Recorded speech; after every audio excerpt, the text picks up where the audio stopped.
फारूक शेख, जिन्हें हिंदी सिने जगत में उनकी लीग से हटकर फिल्मों के लिए जाना जाता था, वो 27 दिसंबर 2013 को हम सबको अलविदा कह गए।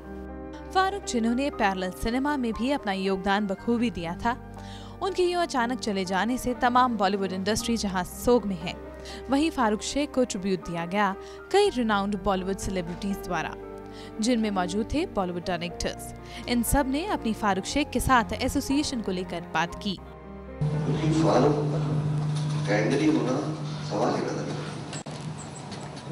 अगर वो एंग्री है तो इसका मतलब कोई सोशल इशू है।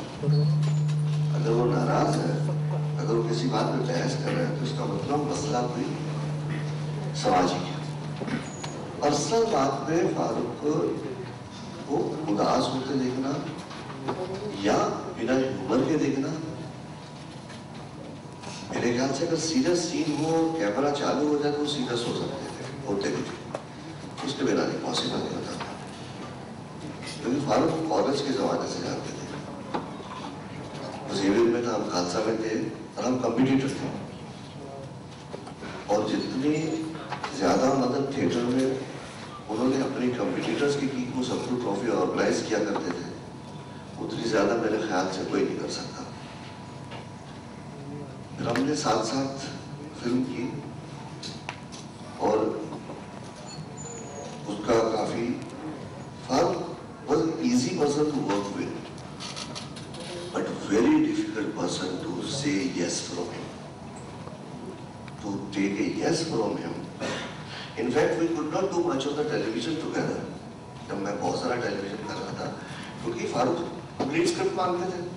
For me, he's a person just so full of life that I can't imagine him not having him in my life. Yes, he produced Chashme Batur, and I met Farooq Saab when I was around 4.5, 5 years old. He's such a wonderful, generous person and very aware of everybody in the room, even if they were just a little person. I was actually at the, I think one of the Silver Jubilee celebrations, and all the stars were there, everyone was there, and I was the only little person awake after hours and, totally being ignored. And I remember him coming up to me with a piece of cake which they had cut and sharing it with me, and from that moment onwards I was just in awe of this person. And then I had the good fortune of knowing him through some of his films.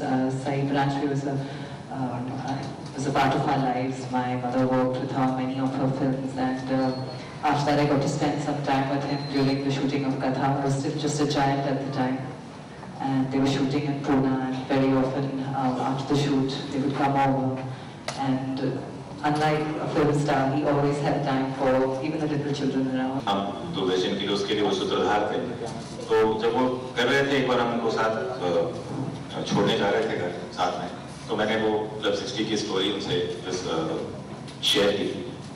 उन्होंने कहा ठीक है, आप script पूरी कर लीजिए, क्योंकि इसमें लिखना बहुत इम्पोर्टेंट है। तो स्क्रिप्ट मैंने उनको दी थी, बाद में वो एग्री भी कर गया और हमारा सिलसिला शुरू हुआ।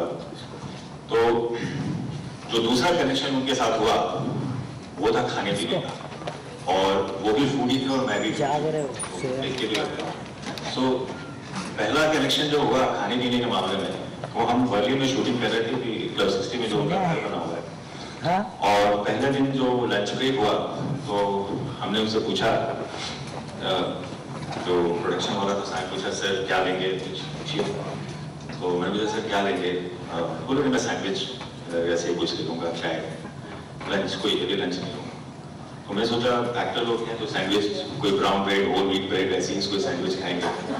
तो मैंने कहा सर ब्राउन ब्रेड और होल व्हीट ब्रेड का कुछ होना होगा सर। बोले संजय साहब ऐसी कोई बुरी आदतें मुझे नहीं है।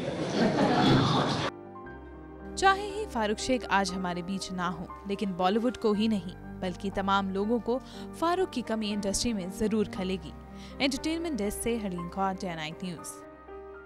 खबरों की दुनिया में आइए, हमारे साथ कहीं भी और कभी भी जुड़िए।